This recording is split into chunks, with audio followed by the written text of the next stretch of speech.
Keulers, what's up?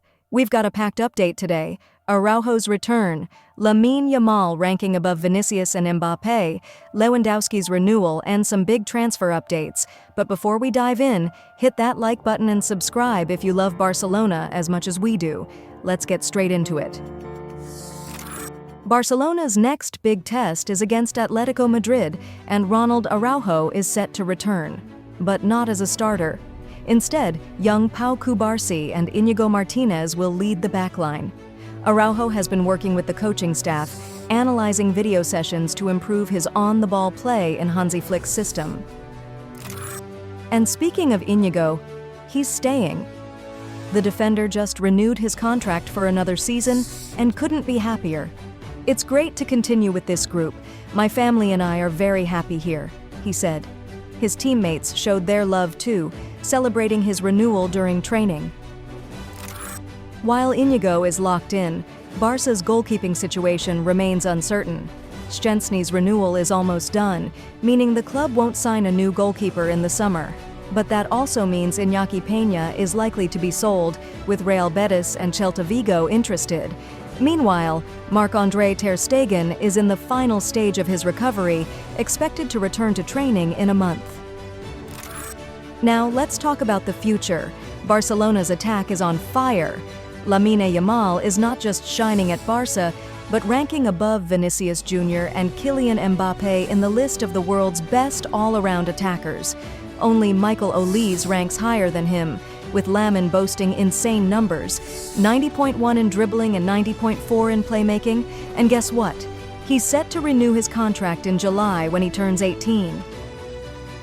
Raphinha is also having a crazy season, with 45 direct goal contributions, more than prime Ronaldo Nazario in 1996-97, Ronaldinho in his Ballon d'Or winning 2005-06 season, and Neymar in 2016-17. Meanwhile, Barca is preparing for the future, looking for a long-term replacement for Lewandowski. Deco loves Alexander Isak, but his price might be too high. Liverpool's Darwin Núñez has even offered himself to Barca, but Flick and the board have doubts about his ability to lead the attack. Lewandowski, however, isn't slowing down just yet. "I don't feel any different from 3 years ago," he said.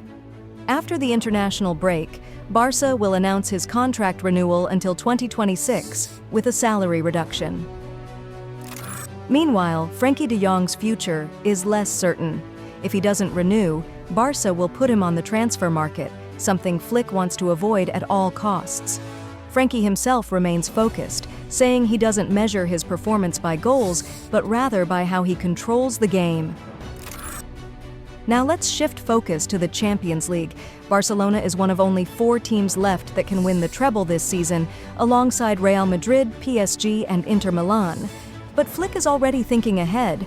Before the Benfica match, he specifically adjusted the team's setup to help Araujo deal with high pressing. Dortmund legend Dietmar Hamann, though, isn't convinced, saying Dortmund will knock out Barca because of their high line.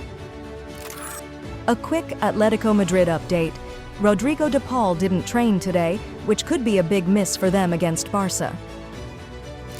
And finally, some big managerial news. Flick is expected to finish his career at Barcelona. Laporta and Deco are already working on extending his contract for at least another season. That's all for today, Keulers. Let me know in the comments. Should Barca sign a new striker this summer, or should we keep faith in Lewandowski and the young guns? See you in the next one.